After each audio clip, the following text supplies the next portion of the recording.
This episode is brought to you by the one and only Kratzmann Caravans, and guess what? You're right. They are at Burpengary and they are on the Bruce Highway. We love it. Thank you for that person who told me about that because I didn't know where they were. Did you know where they were? I know where they are. Bloody oath they are. It's not just any old caravan. No, the best. It's a super centre, Dobbo. It's huge. The RV Super Centre. Kratzmann Caravan RV Super Centre. For 40 years, they have been the starting point for every off-road adventure, whether or not you're pulling a caravan out to Mount Isa, whether you're going down to the Apostles. You ever done that? No. The 12 Apostles? Never done that? No. Great Ocean Road. No, I stay in Queensland, mate, because I'm a true blue Queenslander. I like to visit the places in Queensland. You know, get up to Cairns, all the way along the coastline. Tow the van, tow the Kratzmann van all the way along the... You got married at Hamilton Island? No, I got married at Early Beach. Early Beach. You took the Kratzmann all the way there? Took the Kratzmann up there. Hey, Kratzmann's Caravan, end of financial year. Great caravan RV sale, the biggest sale ever, with up to $20,000 off used and new caravans and motorhomes. Kratzmann's Caravans, RV Super Centre, just on the highway there at Burpengary. Start your journey today. Start it.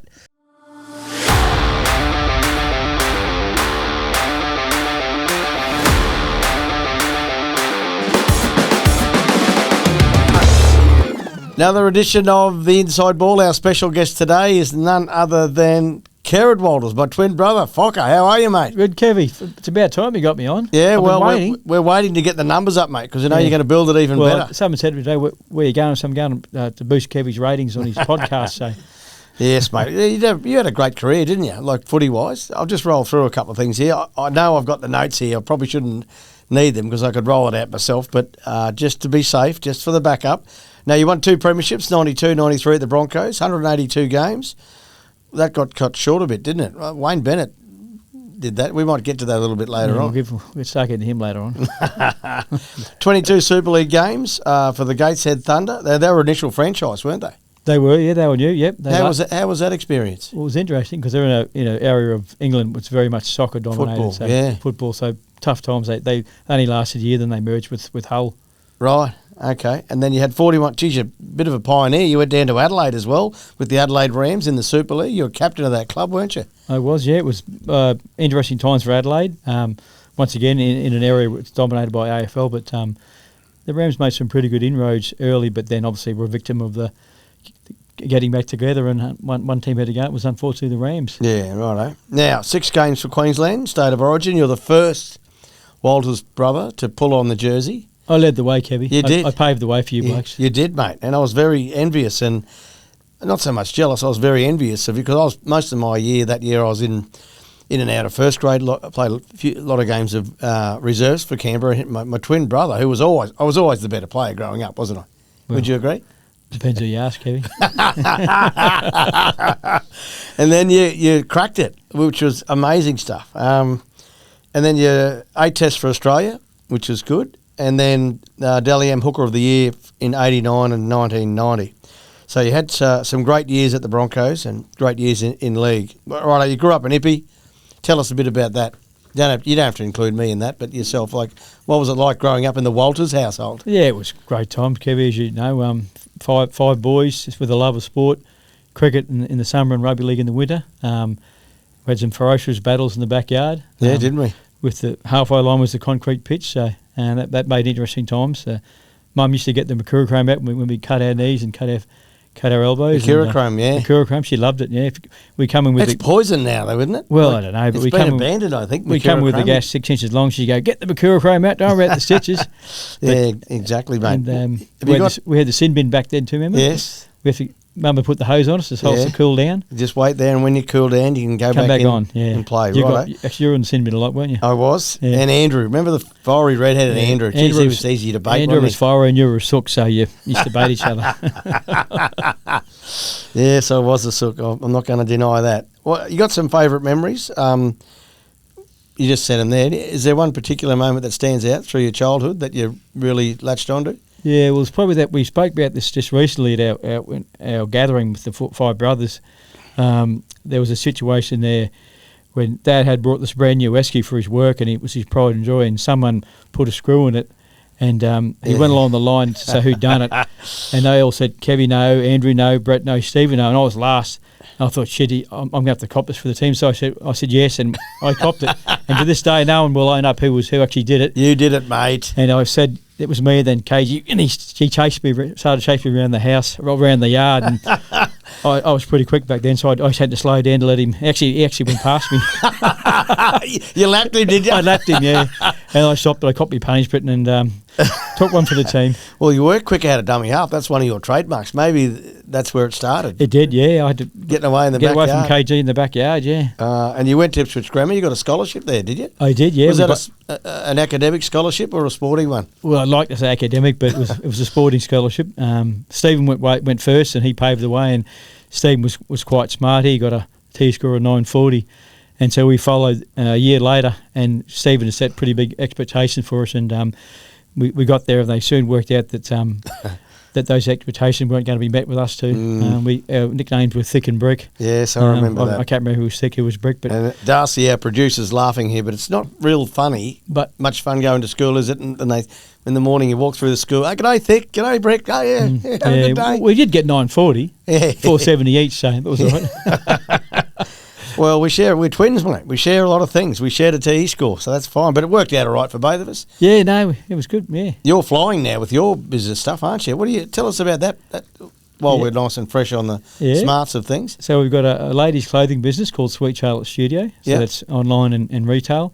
We've got a real estate business called Walters Real Estate. Right, and now your son Brooke's working in that, isn't he? Yeah, Brooke, he sort of runs that. He must be doing all the heavy lifting, because you don't like the heavy lifting side of things. No, I just write the checks and send the invoices, say. Righto. And then just recently purchased the Shack fish and chipper at Moffat Beach. Oh, that's famous, that place there. It's famous, yeah. The best fish and chips on the Sunshine Coast. Right, so if ever everyone's up the coast, drop into them. You're there, you work behind them. I'm there, I was there today. Right. I just screwed off early. She said, I've got to go on Kevie's podcast. So she said, well, yeah. So anyway, it was... so it's going well for you? It's working out all right? It's going good, yeah, very good. Oh, that's good, mate. Nice to hear. Right, I went to be great. What about after school? What'd you do, mate? What happened there? Well, remember we did we sat an exam for the railways to try and get an apprenticeship. And unfortunately, you missed out. Brick missed out, but I got in. I actually got me a bit of that thick coming out there. Yeah, hey? I actually got I did well enough to get an electrical apprenticeship. So I was a sparky. In the railway. Not a good one, but I was there. So. Tell us some stories about your working history at the Ipswich Railway Workshop. Yeah, there wasn't a lot of working, Kev, unfortunately. So I mean, I had a mate I used to did my apprenticeship with, and we'd keep an eye out for each other. One would be sleeping.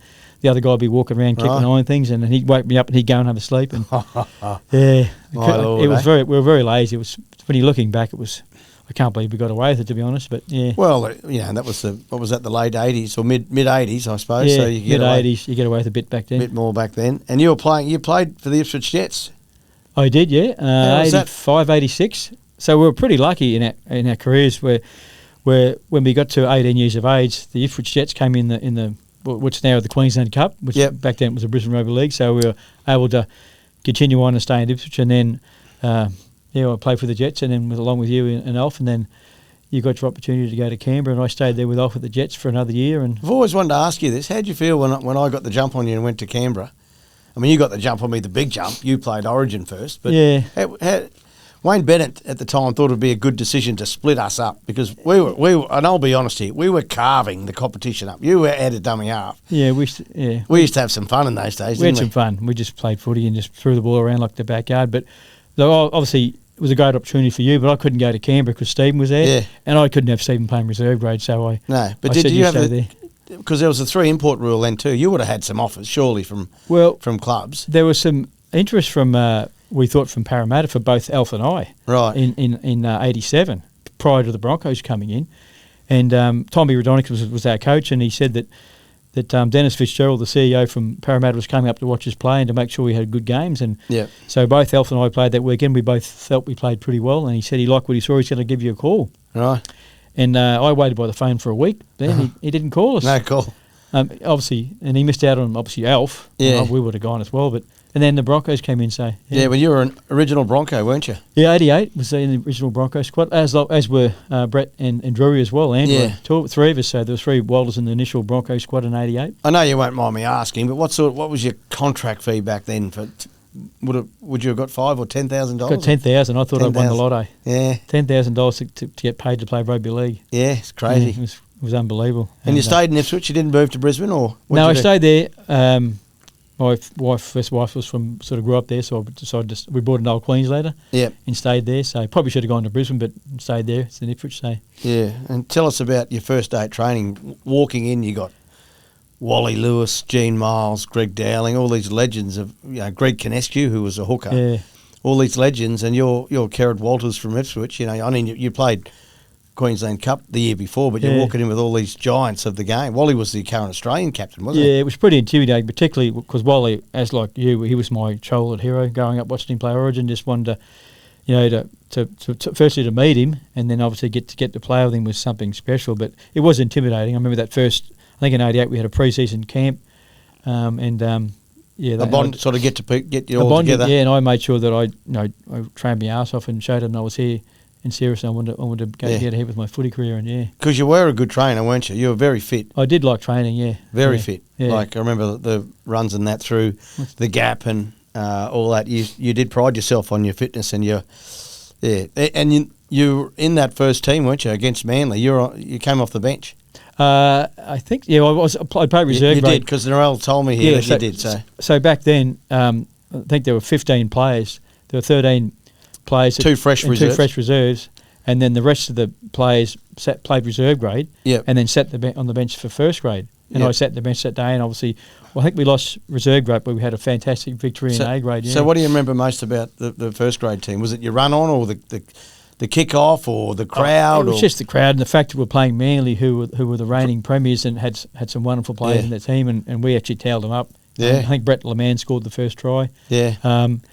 Back at the old Lane Park. Yeah. I think we were like 20,000 there or something, because it wasn't. The Broncos took a while to get some.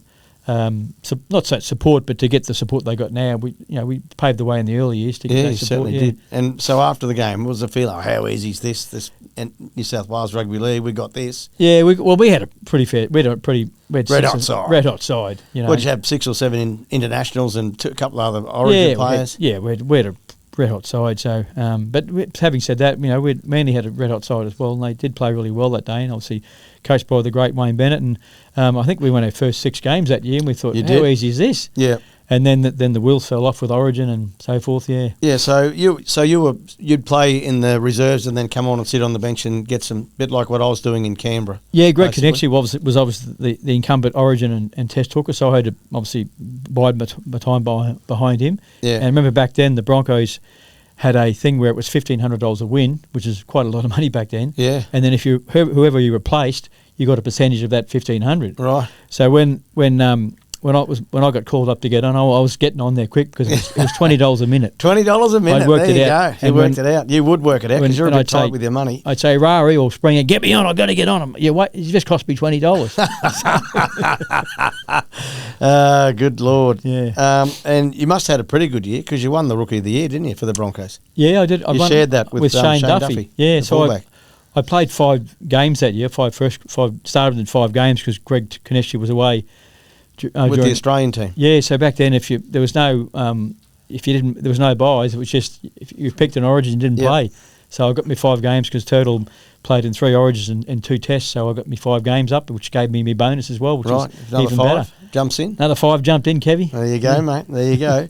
Now, so that was a good start for you. I would have thought 88 at the Bronx. Now 89, which is when you really came alive. Did you do something in that pre-season? Did you train even harder? What did you get on the weights? No, I trained hard. Did you get on the juice? Any drugs or anything? No, there was no Canberra milk, Kevie. As you might have got on back in Canberra. Lazo wouldn't have got on it. And Stevie. Oh, I think you've been a bit hard on Laz there. But no, I just worked out. This is my opportunity to entrench to get it. Wayne Bennett said to myself and Greg Canescu that we're going to start on a level playing field, and whoever went the best in the trials and trained the best would get the opening opportunity. So Wayne obviously saw a lot in you also, because Greg Canescu, out of respect, he was sort of coming to the back end of his career, wasn't he? He played a lot of Origin football and played for so he played a lot of high level football, and he was sort of coming to the end of his career where you were just sort of starting. Yeah, and I trained, and I remember we had the pre-season camp was down in Bow Desert, and it was one of those army camps where they just taught you. Yeah. I remember the last Sunday morning was an 8-kilometre cross-country run, and I just knew something was up because that night the blokes who were in charge of the camp said, "Have a few beers, boys. There's nothing much on tomorrow. It's going to be a quiet day." And I thought, that doesn't sound right. Yeah, you can smell a rat. They're all on the drink. I thought, nah, and I didn't have one beer. And 5 o'clock next morning, the alarm goes off. It's an 8-kilometre cross-country run. Oh, wow. And Fock was ready to go. He was ready. So Wayne Bennett did the run, and I made sure I stayed with him the whole way. And I actually got a great photo of us crossing the finish line together. Why didn't you run past him, you soft cock? It was hard enough keeping up. Those big, long legs, Kev, he could run. Yeah, he could run, couldn't he? He was known for that, wasn't he? It was pretty torturous staying with him, but I made it one of my goals was to stay with him, and it got me a start-up a couple of weeks' time. Well, it was a pretty smart decision by you to not have a drink and then get out and run the next day, because you end up playing for Queensland that year, didn't you? That was... I did, yeah. Yeah. And we've got, actually, do you remember this photo? This one here. This is the third state of origin game. Yeah, it was. I got that in my office, Kevie. Yeah. Do you remember this one? I do, mate. Yeah, third game. Yeah. So tell us about running out for Queensland, because I was sitting in Canberra. I should have come up for the game. I didn't. Probably couldn't afford to in those days. But running out your first game with Wally. I mean, you obviously played with him at the How was that at the Broncos playing with Wally? Well, it was. I soon learned that when Wally wanted the ball, he got it. Because I got in trouble one of my games. I gave it to Alf on the 5th tackle. Right. And I never ever did that again. So right. What happened? What did he say something to you? Well, he was very specific in his instructions that if he calls the ball, he gets it. Right. If he doesn't get it, I play reserve grade. So. Well, that's the Australian cap. That's the king. All hail the king. And I remember Gene Miles a packet from, and I was shaking because of what he said. Did he say to you on the run, did he? Yeah, on the run. And Gene said, go and tell him to get stuff. I said, it's the king, mate. You can't tell the king to get stuff. Oh, God. I soon learned quickly, and we got on good after that. Yeah, well, that's, again, another smart move from you. But this one here, I remember it vividly. Do you remember it? I do, yeah. It was my first. Well, that was the third game. Yeah. That photo. But the first game was at Lane Park or Suncorp. And back then, the dressing rooms were in it. You used to walk through the bar area, didn't you? Yeah. So it was so you pull up in Castle Main Street, and just get off the bus there. There was no underground tunnels or underground parking. So straight through the 4X where all the blokes were on the drink, waiting for the game to start. Well, before that, you go past the Caxton, which unfortunately the players don't do now because and we'd stop outside the Caxton and the Caxton pub people would just come out and go crazy. Yeah, they'd start bashing on the side of the bus, wouldn't they? They did. That was the first part of the Origin experience, was to stop at the Caxton and see the impact it had on the people at the Caxton waiting to go to the game. Yeah. And then getting to Lane Park and getting out of the bus there and then walking through the bar. Yeah. But it didn't really hit home to me until I'm sitting there, I'm thinking, is this real? Is this real? Is this actually happening? And then Arthur Beaton was the coach, which made it even more special. Wow. So Wally was captain, Arthur was the coach, and he came to me before the game. And he said, here you go, son, here's your first State of Origin jersey for Queensland. Go out there and do us proud. Wow. I thought, wow, this is real. And then you put it on, and then out you go. And then, as you know, it's like to run it onto Lane Park. It's just phenomenal. Yeah, well, we were there for the first ever State of Origin game. We told that story on the potty a few weeks back about the KG. Yeah, cutting a hole in the fence, and then it's a true story. You tell that, people don't believe it. It's a good story. Yeah, it's true. It's so true. And then Arthur running out with the white all over his jersey. Yep. 35 years of age, and for you then, only 9 years later, so we were 13 at the time, 9 years later, he's handing you your first State of Origin jersey. You must have been bulletproof, bulletproof. You think, you're bulletproof, that Suncorp proud, this lifts you, and but it does help having some good players around you. Wherever you pass the ball, you had Alpha in the halves, Gino, all those, that was Gary Belcher. That was one of Queensland's best teams that year. 3-0, the whitewash. 3-0, whitewash, Yeah, and Game 3, which was when I made my debut, it was a special moment as well, that 5 minutes that I got. You replaced the King, didn't you? No. Gilly. I can't remember who I replaced. Well, you might have replaced me because I come off. Yeah, that's right. Yeah, because he swapped me. You dropped a couple of balls, remember, and then you got hooked. So they put me. No, you didn't. Well, I got man of the match, but anyway, you did get man of the match, and that's what the photo was about. So, you could see it there before. Well, I'll get it again just in case you missed it. So look at Kerrod's jersey, blood, sweat, tears, and there's Kevie. Old splinters, yeah. Yeah, there's old splinters, 5 minutes. I think the tag's still on the back of the jersey there somewhere if you have a really good look. But I was so proud of you that night and so envious. And you actually inspired me after that game to because look, if you look closely, I'm a bit chubby. Like you're winning the marathons and you're winning the 8Ks, and old Kevie is not winning the marathons. He's having too good a time in Canberra. So you did inspire me that night, Fock, to get out and chase it, which I did the next year when I came back to the Broncos. Yeah, 1990. Yeah. So you're 2 years into your first grade career. You've won an Origin Man of the Match. You've won an Origin Series, and you're playing at the Broncos with all these legends. That must have been a good year for you, eh? It was. 3-0 in the Origin Series, but game 2 of that year, for Origin, that was that the game? No, game 2 was the injuries ones, right? Yeah, so Alfie broke his ankle. Yep. Mal, in the 29th minute, fractured his eye socket off. At half-time, Paul Vorton, he didn't come back out. He got an elbow injury. Yep. In the 57th minute, Michael Hancock popped his shoulder, dislocation. Yep. And the 75th minute, Bob Linder was stretchered off with a broken leg. So he finished the game with 12 men. Yeah. Do you remember that? I do, yeah. Yeah, I mean, Wally often says that's his greatest Queensland victory, and it was a victory against all odds. You know, Yeah. Only had 12 men, you know, to finish the game. Was that the one when Wally scored in the corner from Yeah. From the, was it a scrum maybe, or I he think just got the ball in he open got the play? ball, yeah. So he scored to seal the match for us. Yeah. I scored. You scored a try. I did, yeah, scored a try. That was, I think, Gilly pulled off one of his typical Trevor Gilmosser hits, and they lost the ball. I think Michael Hagan might have picked it up and went through about 4 or 5 sets of hands, and I just come back through the middle and out-sprinted Chicker Ferguson and scored under the pace. Out-sprinted Chicker. Because you did have some... That's from KG chasing around the back. I threw the head back and I said, Chicker ain't catching me. The mullet would have been flowing. I think I left Laurie Daly in my wake as well. Did you? Okay, well, the video won't lie. We'll get some vision of that. Ooh. And then going through your man of the match, and then you get picked for Australia. Wow. What about that, eh? Yeah, it was a pretty unreal month of footy. And I just finished my electrical apprenticeship at the railways. Took me 4.5 years. Yep. So I had a big decision to make. Do I stick with the railways or do I go and play footy? Oh, I think that's an easy one. I said I'm going to play footy. Yeah. Holy God, eh? So how was that Australian tour? That would have been unbelievable as well. In New Zealand. I didn't appreciate how big the All Blacks were until I went to New Zealand. They were huge back in the 90s, and it was just All Blacks everywhere. Right. Yeah, but it was, the 3 test matches were great experiences. Yeah, well, I saw some of those on Fox the other day. You played actually very well for Australia as well. I got a try as well in the first test, I think. I think Michael Hancock passed it back inside of me, and I once again scored up under the pace, yeah. But do you rate highly the most? Do you rate playing for Queensland or Australia? Well, what's your favourite there? It's got to be Australia, Kev. You know, when we grew up, Australia was the ultimate, you know. Yeah, it's the ultimate if you're a Queenslander to play for Queensland and start Origin. But personally, to reach that level of footy is pretty special. You know? Yeah. Righto. So you're flying, Fock. You played for Queensland. You played for Australia. Origin the next year. New South Wales won the series in 1990. They did, yeah. Yeah, I was part of that. I was come off the bench a few times. What year did the King retire? Was that 91 from 91, Origin? yeah. Okay. He played in 91, but then that's when obviously the stuff at the Broncos happened, and he left the Broncos and went to the Gold Coast. Yeah. Righto. So you played for Australia in 1990 as well again? Yeah, with the Kangaroo Tour. That was one of our things. We grew up just wanting to go on the Kangaroo Tour, and we both got to go that year, myself and you.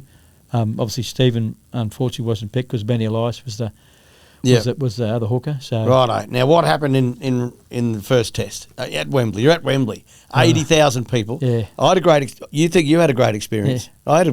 I met Joey Mangles from Neighbours, mate. Did you? up in the corporate lounge. That was a highlight of my tour. So I couldn't play Test football because I didn't make the side. You're running out again. Yeah. I was so proud of you, running out, and that was a test we lost, wasn't it? Yeah, it was the Wembley hoodoo. I mean, we lost it. That was the first time we lost a test at Wembley, and then we lost that test, and unfortunately, the Bozo decided to make changes. Right. And he left. He dropped 4 Queenslanders. Yeah. Myself, Mick Hancock, Martin Bella, and Alan Langer all got punted for the. But you found out a bit earlier that you were getting punted. How did you find out? That's a good story. How did you find out? So Laurie Daly told me the story. He said that when they were at the Sydney airport, he was talking to Benny Elias's parents, and he said, "You're going to go on the tour?" And they said, "We will go to England when Benny is the test hooker."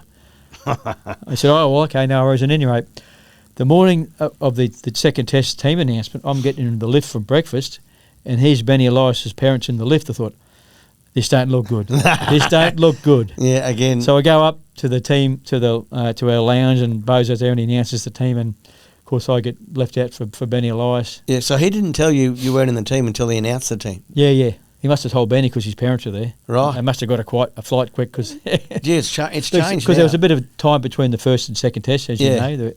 I went back and played with the emus, which was a... Yeah, well, there's no harm in playing with the emus, mate. Nothing wrong with being an emu. No, I got the tattoo to prove it as well. Yeah. Can you run backwards? Hey? Can you run backwards? Emus can't run, but you're not a real emu then. I can run backwards. Yeah. Last night I was lucky enough to call that Roosters-Canberra game, and the one thing that you see at Allianz Stadium is the big SwiftX sign. Oh, how good. SwiftX are a partner of the NRL, and guess what? They're now a partner of Inside Ball. I'll tell you what, NRL, Inside Ball, SwiftX, it all works as one. They've got over 450 cryptos on their platform. Yeah, well, I'm a partner of SwiftX now? Yeah, I am. You joined up? I joined up, brother. Good on you. And Bitcoin, Ethereum, Doge, it's all there.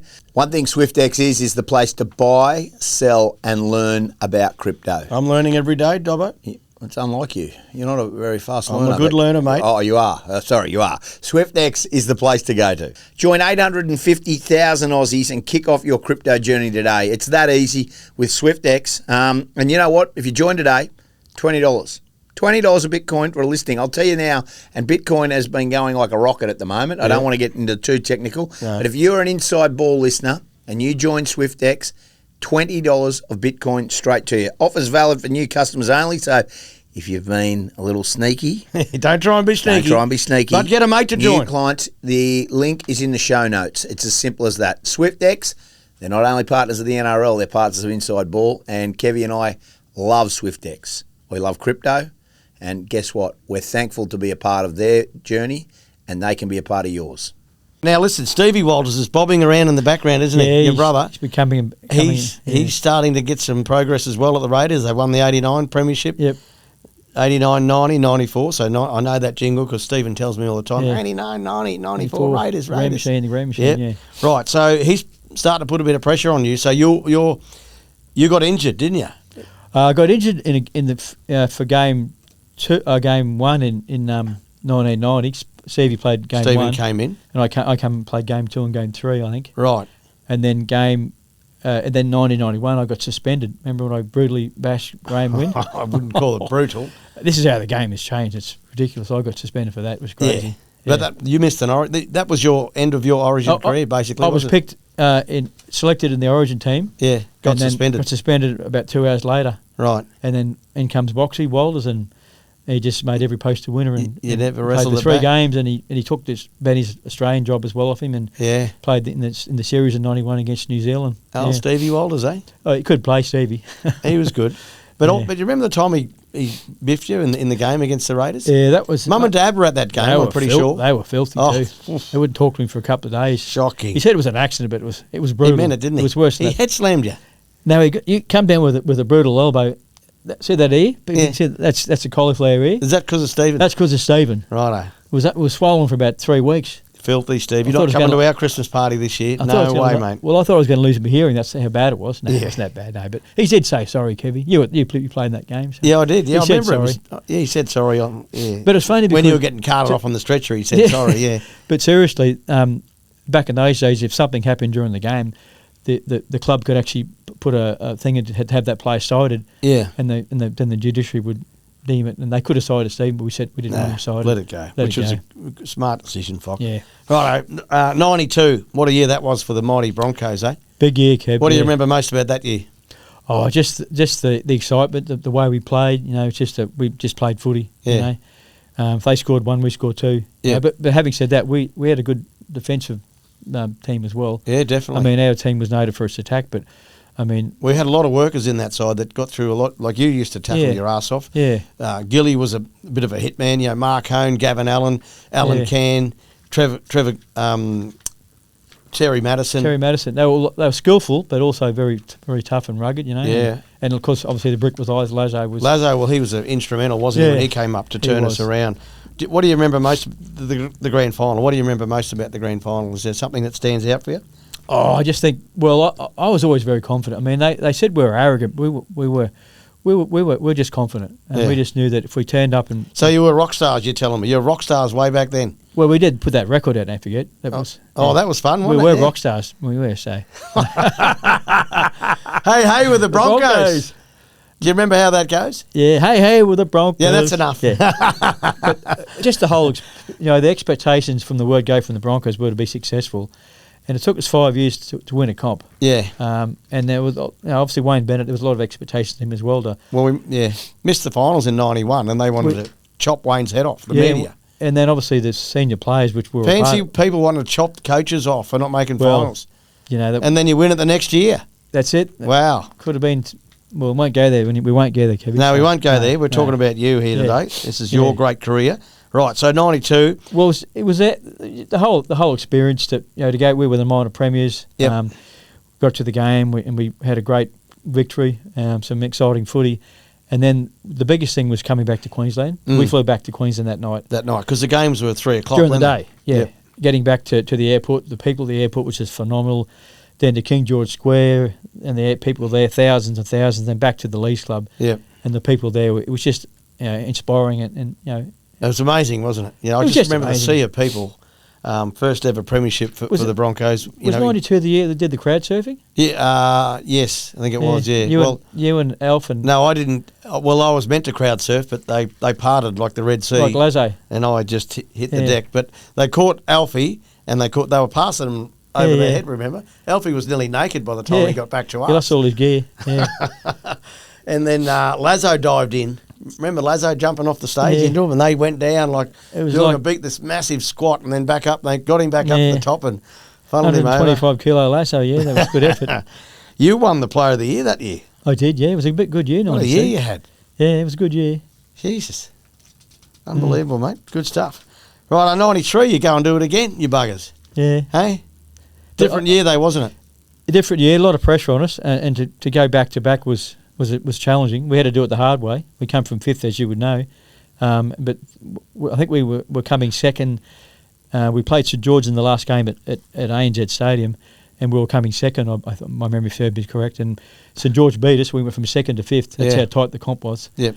So we had to go sudden death. We couldn't lose, and as you know, we went through and we beat Manly in the first. Do you remember that night after we lost to St George at ANZ Stadium? There'd have been 50,000 people there at the game. Yeah. So we're up, and we used to have a meal on that after the game out at ANZ Stadium. Yep. And Chris Johns, do you remember the story? Yeah, someone had set up the Johnsy, and Johnsy said, I'll bet you. That was Ian Kane.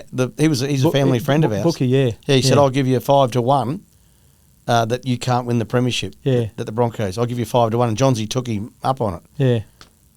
And he had $5,000 on. He told us as well because he knew that he needed us to get his 5,000. And I'll tell you what it did do, because then he went to Wayne on the training on Monday. Yep. And Wayne was sort of bit gutted, thinking, we're fifth. No one's ever won it from fifth. And I think Johnsy, just his energy and his vibrance to do something about it, I think it lifted everyone. I know it lifted me. Yeah, yeah. Well, Johnsy was that type of player, Kev. He was just what Johnsy lacked in natural ability. He made up for with his desire to win and his desire to compete, and that's why Johnsy was such a great player, because of his desire to win and to compete, wasn't it? Yeah, 100%, mate. It was amazing. 93, and then so we cleaned up Manly 36-10 in the first final. Canberra 30-12. Bye Stevie. Yeah. See you later, mate. Unlucky. And Mal. I won't say Mal in there because Mal, I've got to keep on the good side of Mal. and then the Bulldogs. Clean them up in the major preliminary final to get into the grand final. And then, of course, the Dragons into the grand final. Do you remember that story? Do you remember the grand final week that week? Do you remember much about the 93 one? Yeah, not too much. I remember that Bulldogs game. I remember we were in a bit of trouble there. We were a pretty tired footy team, and we were getting beat at half time. And then we came back in the second half and played some, as you call, Broncos footy and got the victory up and got to another grand final. It was, and the grand final that year was a different game to the one previously against St George. So it's a bit of a slog, wasn't it? It was a slog. We had to defend really good, because we were tired. We had played those three games leading up to it with no rest. Yeah, and we were injured and we were pretty we were tired, and we just had to guts a win out. Right. Have you got a favourite of any of those two grand finals? A favourite moment? No, well, just is there one? Oh, the better than the 92 one, Kevie. Our first Yeah. grand final. That was just unbelievable, you know. Have you still got your medallions, or it was medallions in those Yeah, days? still got them. Still got them? Yeah. No rings back then, just they were medallions. Yeah. Yeah. Well, they're still the Well, trophy, I mean the mate. same thing, don't they? Yeah. That's right, mate. That's exactly right. Righto, let's get back to your origin. We spoke about that with you, and Stephen took over, didn't he? Sneaky Stephen. He Yeah, never got yeah. back It in. But was you a- did play one more game when Stephen Yeah. missed a game through injury. 94, I played them played the Melbourne games. At which the was MCG, yeah. First, I played the first game in Melbourne that you did at Olympic Park. Yeah. That was when Elf stole the ball from Lazo and McCallum, controversially penalised him. But, That yeah. cost us the game. Cost us the game. Yeah. And nearly the series, I think, too. Well, that lost us where they won the series. Yeah. Yeah. But then in '94 was the first game of the MCG, 87,000 people, and unfortunately we lost that We game lost, too. didn't we? But that New South Wales had a red hot team back then. You know. Yeah. Right, let's skip forward a couple of years. Super League. Now, I remember when we all filed into John Rebo's house, but Yeah. you didn't, did you? You held it. Did you file in, or did you I hold went up? there, but I didn't sign straight away. Right. Why didn't you sign straight away? I just wanted to see what the other team had to offer. You know. Right. Yeah. Do you remember how much? So you got made an offer, and you're offered a cheque to go and cash at the time with Yeah. Super League, and you said no, I'm just going to wait. Yeah. And then do you remember the five of us? Or was it six or A few of us went to the airport to meet. Do you remember that meeting? I do. Yeah. Tell us about that meeting. Well, it was just different to This hear is the height of the Super League war. Yeah, So yeah. we've got the NRL, Yeah. or the Australian Rugby League on one side, and Super League on the other. Yeah. Now the Broncos as a team are going Super League, but you don't sign just yet. You wait. Yeah, well, I had a chat with our manager Barry Collins, and I just said, look, I just don't think I should just wait and see what the others have to say. Yep. I don't know why I just did, because I wanted to play at the Broncos. I just wanted to Yeah. see what they because the Broncos really were heavily penalised by the New South Wales Rugby League. The Broncos were a private team, and every time that something happened, I got suspended 3 times because I Yeah. played for the Broncos. You're you a know. bit of a grub though, really, when you play. Well, I couldn't. I got 3. you get 3 suspensions. 3 suspensions. For, What were they for? well, the first one was for that Graham Wynn. Right, punch. striking. Then I got suspended for a high tackle, which no one got suspended for back then. Right, who was the high tackle on? Do you remember? Tony Priddle. Tony. Well, that must have been high. You're here and he's up there. You got to. But I was tackling the ball, Kevie. Okay. Okay. Was that your defence? That was my defence. And then this third one was with Alf and I tackled Oh, that's right. Now David Furner, and they sided both of us. And then they let Alf off, and I took the rap. Yes. And Good they old said- Alfie, and old they- Teflon Alfie. David Furner said he'd come to the judiciary and he'd get me off. He was no malice, and then the day of the judiciary, he said he couldn't come. Couldn't make it. Couldn't make it. I thought, Had to pick up the kids from school. this isn't good. And then, yeah, What'd you get? A couple of weeks, did you? always got 2 weeks, which is Yeah. enough to put me out of Origin or something. Yeah. Yes. Anyway. I forgot about that, actually. Yeah. You're a bit of a grub as a player, getting suspended. Right, so you don't end up signing with the No, Broncos? we go and talk to the. You go and talk to the ARL? Yeah, and they put their case. forward. So I was out there with you just for a bit of a look. and Lazo just was there too, wasn't Yeah. it? And who else was it? I think Michael Hancock, and Yeah. was it Willie Kahn? Could have, yeah, And maybe I think Steve Renouf. could have been. Yeah. Yeah. And Alf wasn't real happy with us, was he? He wasn't, no. Do you remember what they offered you compared to the... It was very similar, I think, from memory. Yeah. Yeah. Well, it was probably. I think Because it was pretty more. good coin, wasn't it? It For was what we more. were on. Yeah, you- it was more, but we just stayed loyal to the Broncos. Yep. You know, so Yeah, certainly. And then 97, you upped and left the Broncos and you went to the Adelaide Rams Yeah. to play in the Super League. Captain over there. How was that experience? yeah, it was a great experience to go to Adelaide to try and pioneer the game there. Yeah. They were Adelaide people were pretty sports mad like Melbourne people. Yeah. If there was a sporting event on, the Adelaide people would go to it because there wasn't much else on to do there. So Yeah. I soon learned that when we had a promotion prior to the season starting, we had a night at the tennis centre there, and there was us, I think a couple of the other AFL teams were there, and a couple of tennis players, and so I went along to represent the Rams, and I thought, what are all these cars doing here for? And it was a full house Right. to watch us play tennis. I thought, geez, these guys are crazy, Yeah. sports mad, and Love it, eh? yeah, and I was more nervous playing that game of tennis. You were a pretty good tennis player too. But not as good as Stevie. Stevie was in the first four at Epic Grammar. Yeah, but how did you go against those fellas? Well, we just hold the Dukes up? It was all right. We had played a set. I think it was me and Mark Corvo from memory. Right. Doubles against a couple of Port Power players, I think, yeah. Yeah, righto. But something else happened over there in Adelaide. You're scoring these tries and then you're doing this silly chicken dance or something after you score. Yeah, well, see, back then with the Super League, we had some games against the English teams. They stopped this comp mid-season to play against the English teams, and back then the English teams would do a lot of try celebrations. I couldn't really cop. So these blokes, they score a try and they do stupid things. So I thought I've got to come up with something to make fun of. Not make fun of them, but saying we can do that as well. And I come up with the chicken dance. Chicken dance, yeah. Have you seen it lately? I haven't seen it for a while. It was quite funny, at the time. My Lord. And you scored a few tries too for the Rams, so you would have been chicken dancing a lot, I would have thought. Yeah, like Adelaide, it was, they had some pretty good players back then, and it was. I remember remember the day we beat you blokes in the trial game? I do, in Rockhampton, that was filthy. I was so happy. I was up at the nightclub that night. Doing the chicken dance. Doing the chicken dance, give it to you and off and Lazo. I didn't forget that night. But then when we played just during the season, I think you beat us 56-6. So I think that game. I think it was a bit more than 56-6. Yeah, I remember got up to about 82-0. I remember Rod Reddy was our coach, and the game plan was to we could either kick to Wendell, Lockie, or Mick DeVilla. Yeah. And he said, we're going to kick to Wendell. I said, why would you kick to Wendell? He said, because it's a challenge. And I think Wendell, there was no stats back then. He would have run for 300 metres. He would have, yeah.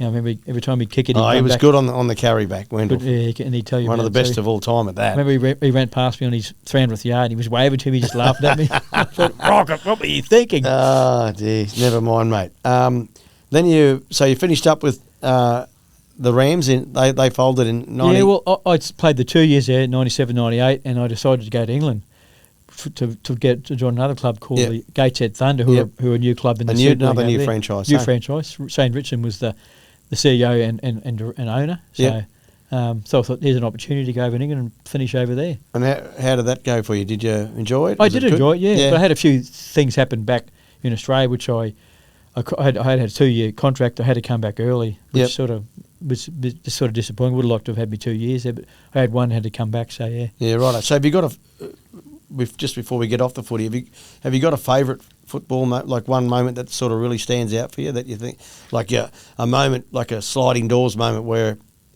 I guess 89, wasn't it? Yeah, 89. That was like the start of my career, but probably a moment, a sliding doors moment where I had to make a decision was after the 96 season, Wayne Bennett, we'd sort of 94, 95, 96, we hadn't sort of we played finals. We played finals. We didn't play any grand finals. Didn't play any grand finals. So, and there was some good young kids coming through. So he said to me, I think it was myself, Willie Kahn, Michael Hancock, and Alan Cann, that he couldn't guarantee spots. We'd have to start behind the pack.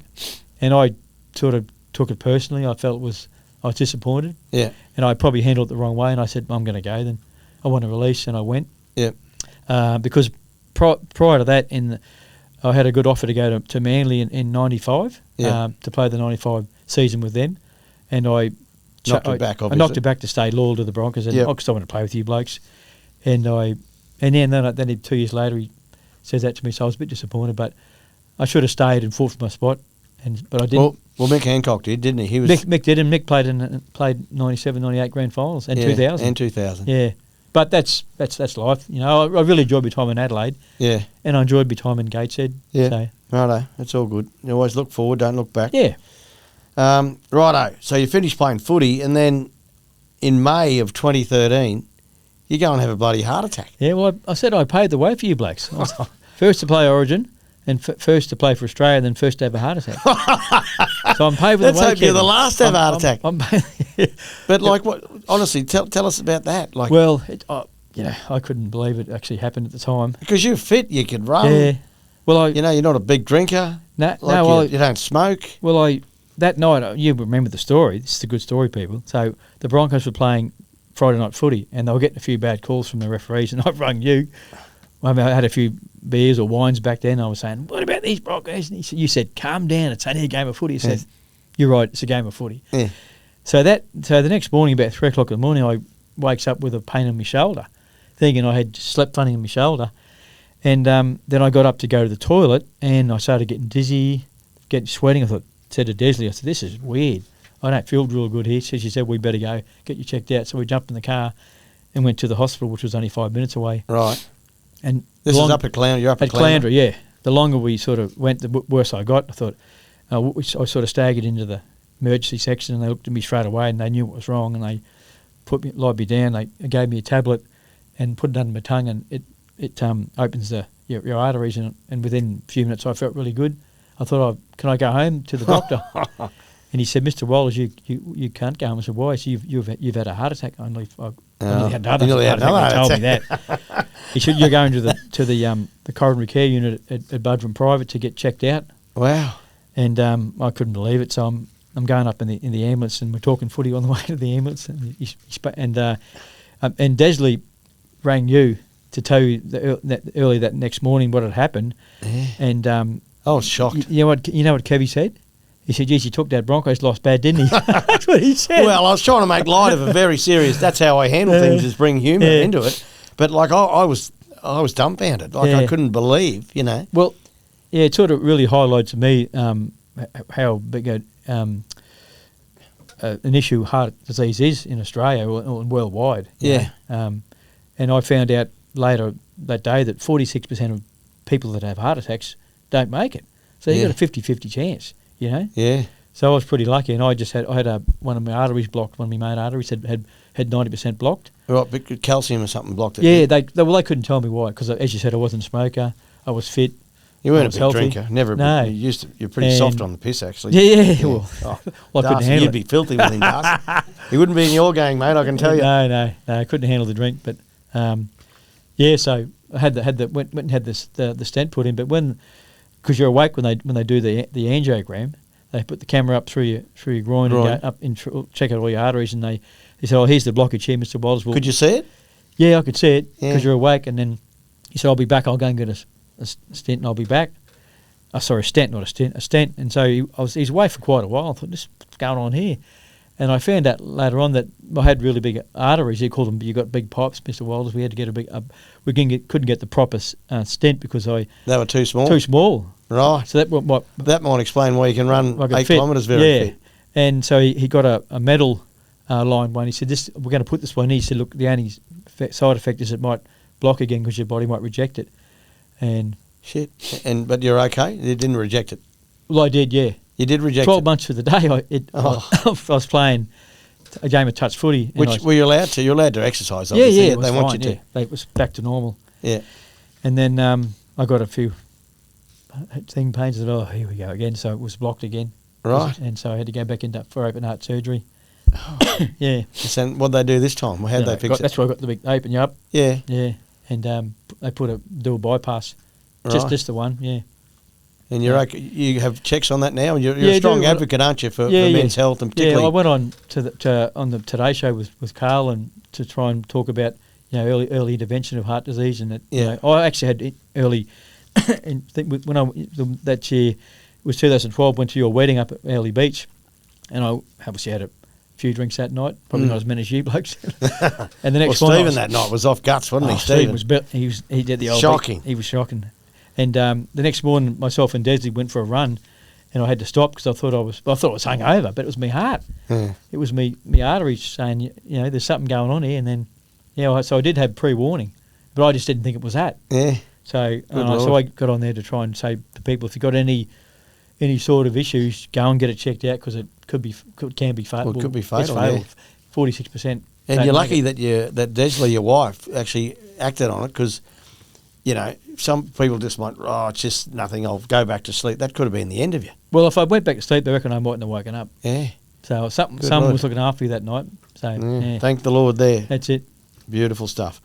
Righto, and now we mentioned earlier your business, you got your hands in a few pies with the business stuff. You're doing well with that now? Yeah, no, it's good. Like when you finish playing footy, it leaves a huge void in your life. And a lot of ex-sports people struggle, and I struggled for a number of years trying to Well, you had a bit of a dabble at coaching. I remember you came down to yeah. Melbourne. You rang up and said, I'm going to be a coach now, Kevie. I was working for the Melbourne Storm. Yeah. I said, oh, right. He said, do you think you can organise it with Craig and I come down and spend a week with the Storm? I said, yeah. He won't worry. He'd love that to happen. So he packs his bag and in he comes. Day one, there's a meeting on. Is there a meeting on? Yeah, there's a meeting on. It's after the game. Okay. Comes in.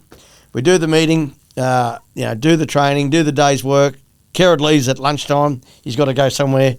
So we're meeting back at the house back at that night, and he says to me, what's on tomorrow? I said, we got more meetings and more training. More meetings? I said, yeah, this is football. This is what happens here. You have meetings to plan and to dissect. Oh, okay. Well, anyway, so he comes along, and about halfway through the meeting, he just walks out. He's done. He's not going to be a rugby league coach. No, too many meetings. Too many meetings, mate. Yeah. What remember Wayne Bennett saying? Winners have parties, losers have meetings. Yeah. That's your philosophy, mate. Well, the Storm went losing that year. They won the premiership. So, yeah. No, I mean, but that's an old but saying. that was just a different sort of way to approach things. Craig was. Yeah, but you were never going to be a coach, mate. No, you don't have the mentality. No, I'm glad. And Desi said that was a blessing in disguise for me. She didn't want me to coach. Yeah, certainly. And anyway, that was your coaching career. I sacked you that day. Yeah. So you've been sacked as a coach, just like myself. Well, remember back many years before that, 2008, you offered me the opportunity to go and help you. Assistant up at the Jets. No, to go to France. Oh, that's right, yeah. Yeah, but I couldn't speak French, so neither could you. That was probably the problem. Yes. But I just couldn't work, make things. I would have loved to have actually gone with you, Kevie, over to France. You would have been a big help, mate, because I did need help over there. Yeah, I could have been an interpreter for you. Yeah. We have to run straight. Is that your French model of that, is it? Yeah. Righto. Oui.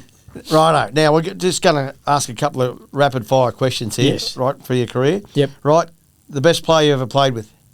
Wally Lewis. But and Alan Lang. Alf was a genius. Best player you've ever, or the toughest opponent you reckon? Well, who's the hardest player you've ever had to tackle? There you go. My toughest opponent was Stephen. Yeah. Okay. Because every time we played the tractor. Every time we played the Broncos, he was a very consistent player, but every time we played the Broncos, he wanted to win. There's something else about him, wasn't there? Yeah. He just wanted to beat us. Yeah. Jeez. He was. And he saved his best for the Broncos. They all did the Raiders. They love beating the Broncos, didn't they? They still are, Fock, aren't they? Yeah, Still love doing that. Righto. What about who's the hardest player to tackle? You reckon? Some of those big forwards, couple of those New South Wales forwards, or was it Lazo was hard to tackle? Yeah, Lazo was hard. Yeah, he had a low center of gravity, Lazo, and he just knew how to run the ball. Because you had a specific technique. You used to like getting marker and working really hard from marker into the legs.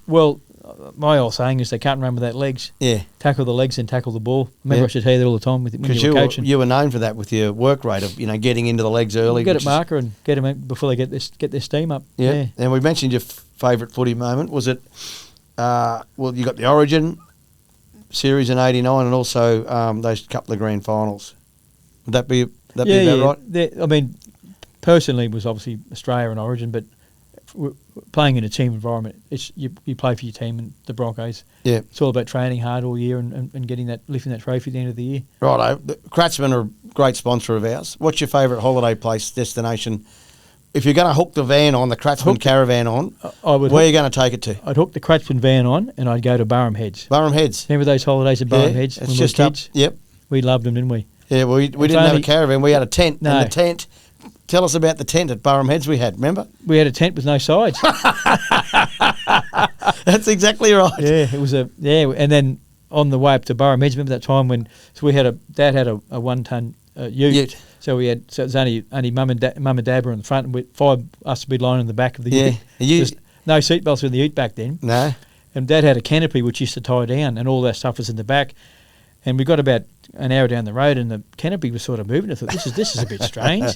And then, of course, off goes the canopy. Like a kite, remember, like a flying kite. Through there. All our pillows and all food and just all over the Bruce Highway. Tins of 4X that KG had stacked away. Beetroot cans for flying. It was pecans. But lucky that no one got hurt from when it come off the back of the car. My grandparents were actually following behind us. But those Barham holidays were fantastic, weren't they? They were good, mate. They were brilliant. All together.